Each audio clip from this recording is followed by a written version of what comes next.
Adding physics to a game is easy. If you're using a game engine, it's usually as simple as ticking a box. Now of course, this isn't real physics, this is simulated physics. These balls aren't actually affected by gravity, but we're making it look like they are by adding the line of code, ball go down. Usually, simulating physics like this works well, but later in development, as you start adding more complex mechanics, problems can arise as the simulated physics begins to diverge from reality. At this point, you're probably thinking one of two things. Either you're thinking, will Barry ever stop yapping and show us the progress on his game? Or you're thinking, holy shit, that ball is about to hit 1000x! No!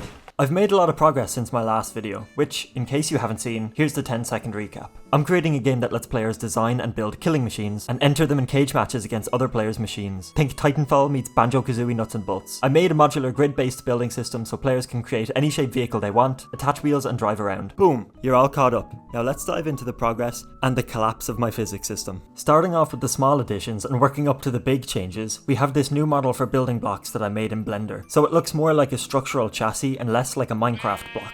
Next, I added 5 new components to the building system. The circuit board manages player inputs and distributes power to other components. I'm using free 3D models I found online for some of the components, such as this one, but once I have all the functionality in place, I'll be swapping them out with my own textures and models. When these components are placed in a chassis block, they just kind of float there, but later I'll add some sort of tray or supports to hold them. The battery can be placed in your bot to supply power to your components. Later on I'll add different battery types and sizes. The motor can be attached between a chassis block and another component to make it spin. Right now it only works for wheels, but it will work for spinning blades and other things later on. Suspension can be attached between a wheel and a building block to activate the Rayca suspension system I talked about in my last video. The suspension only connects to wheels right now, but I'll make it connect to other objects in the future. I have no idea if there's any functional reason to connect it to anything else, but I'm sure someone out there will find a use. And the last component I added is the panel, which can be placed on any side of a chassis block to protect the components inside. The panels come in different materials such as plastic, aluminum, corrugated iron, rusted corrugated iron, all of which will affect its strength, weight, and penetrability. If you're enjoying the video, please consider leaving a like, subscribing, and turning on notifications to follow the development of the game and to help support my channel. Another thing that I'm planning to add is wires that automatically connect between components when they're placed, and I also want to have the option to let the player wire everything manually. Then if the wires are cut during battle, they'll affect power delivery to components. But again, all this is future work since that's more of a polished thing and I want to focus on functionality. The next and final update is by far the biggest change to the game yet, but just before we delve into it, I want to share something you guys might be interested in. If you're looking to become a game dev or programmer, you might be wondering where to find learning resources. I have some tutorial videos on my channel, but learning to code independently of tutorials so you can create all the ideas that come into your head unimpeded is a different beast. And that's where today's sponsor comes in. Brilliant helps you become a better programmer and problem solver through thousands of interactive lessons in subjects such as programming, data analysis, AI, math, and science.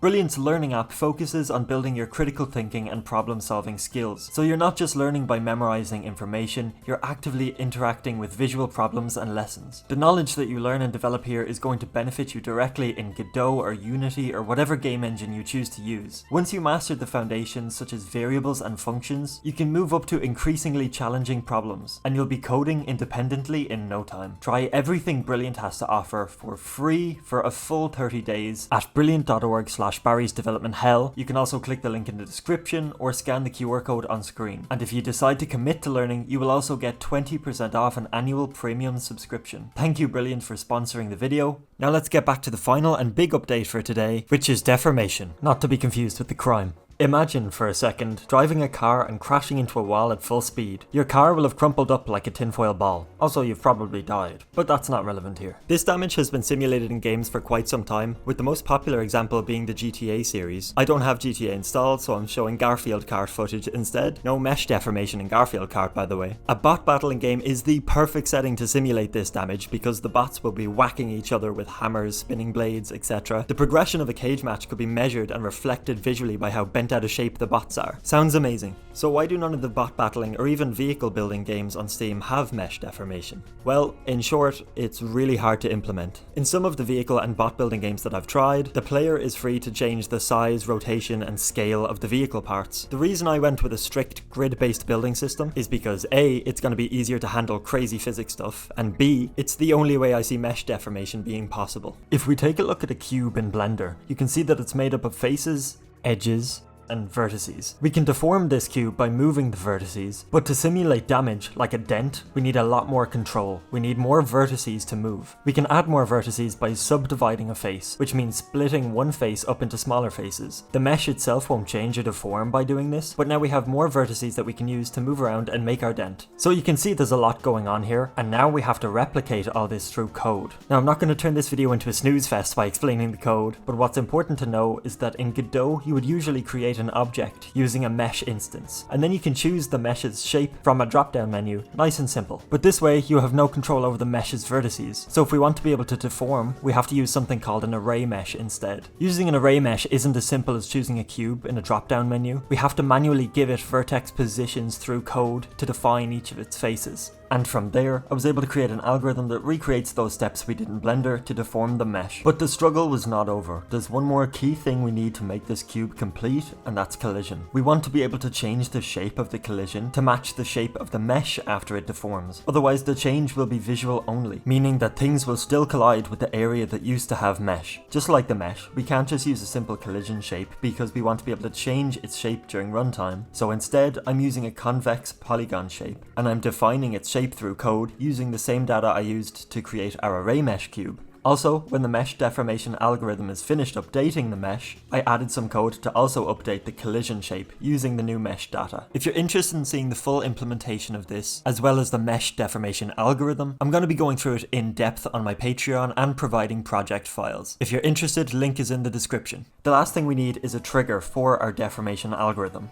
Introducing the hydraulic press. I built this bad boy so I can test mesh deformation thoroughly. I made a settings menu so I can adjust its speed, size, and whether it goes up or down continuously or not. I also added buttons to make it go up and down.